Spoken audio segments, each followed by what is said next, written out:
नमस्कार। क्या वाकई कूटनीति की दुनिया में कोई बहुत बड़ा भूचाल आ गया है?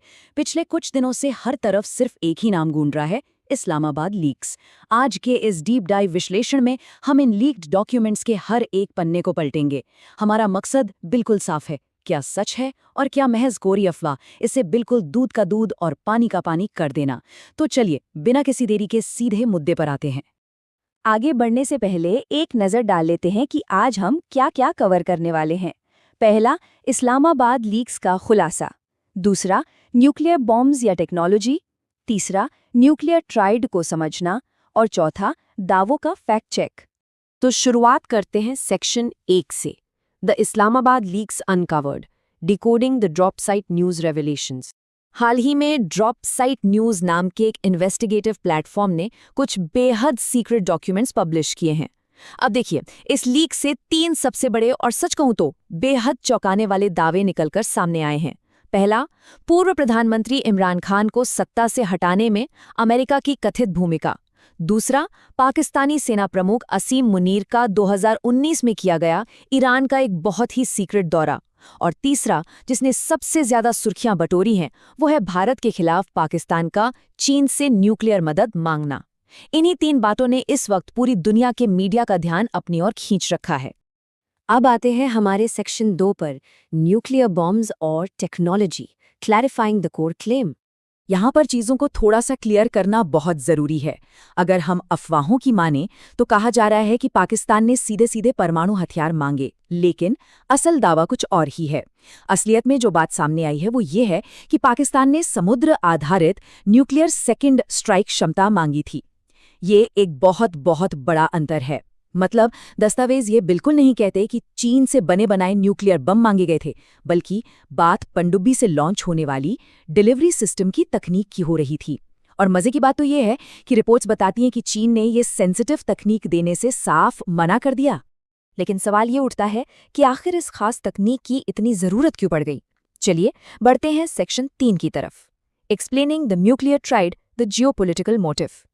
तो ये समुद्र आधारित न्यूक्लियर सेकंड स्ट्राइक क्षमता आखिर है क्या? आसान भाषा में कहें तो ये पनडुब्बी के जरिए एक परमाणु जवाबी हमला करने की ताकत है। ये किसी भी न्यूक्लियर ट्रायड का तीसरा और सबसे एडवांस हिस्सा होता है। मतलब ये कोई छोटी मोटी तकनीक नहीं है। दुनिया के किसी भी परमाणु संपन्न देश के लिए इसे सबसे खतरनाक और सबसे सुरक्षित डेटरेंस यानी दुश्मन को डराने वाली और रोकने वाली क्षमता माना जाता है। अब इस पूरी कहानी का सबसे दिलचस्प हिस्सा देखिए। अगर हम पाकिस्तान के मौजूदा परमाणु हथियारों की बात करें तो उनके पास जमीन से हमला करने की क्षमता है, हवा से हमला करने की क्षमता भी पूरी तरह से एक्टिव है। लेकिन ये जो तीसरा हिस्सा है ना, समुद्र आधारित क्षमता, वो अभी भी उनके पास मिसिंग है। तो जाहिर सी बात है, पड़ोस में भारत की मजबूत परमाणु ताकत को देखते हुए पाकिस्तान लंबे समय से अपने इस न्यूक्लियर ट्रायड के इस आखिरी हिस्से को जोड़ना चाहता है।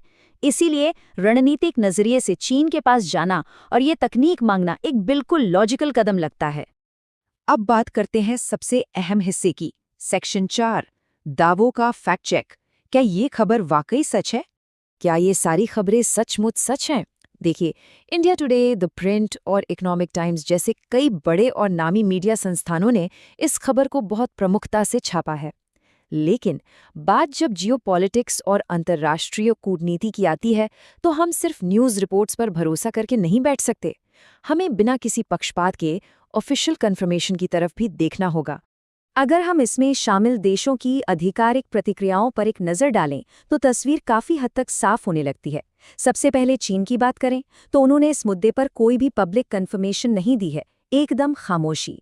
पाकिस्तान की तरफ आएं तो वहां की सरकार या सेना किसी ने भी इन डॉक्यूमेंट्स को ऑफिशियली नहीं माना है।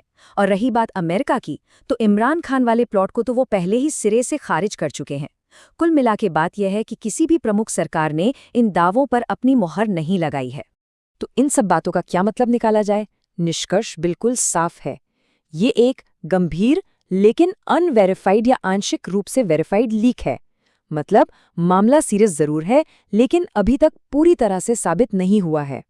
अक्सर ऐसे डिप्लोमैटिक केबल लीक्स में होता ये है कि कागज तो असली निकल जाते हैं, लेकिन उनके अंदर लिखी गई बातें या आरोप हमेशा 100% सच नहीं होते। जब तक अलग अलग स्वतंत्र सोर्स इसे पूरी तरह से कंफर्म ना कर दें, तब तक इसे परम सत्य मान लेना जल्दबाजी होगी।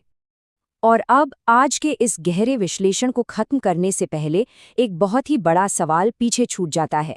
जरा सोचिए, अगर भविष्य में कभी भी इस तरह की एडवांस्ड पनडुब्बी आधारित परमाणु शक्तियां सच में हासिल कर ली जाती हैं, तो इसके भू राजनीतिक परिणाम क्या होंगे? हमारे दक्षिण एशिया में शक्ति का संतुलन किस हद तक बदल जाएगा? ये एक ऐसा सवाल है जो सच में सोचने पर मजबूर कर देता है। आज के इस विश्लेषण में जुड़ने के लिए बहुत बहुत धन्यवाद।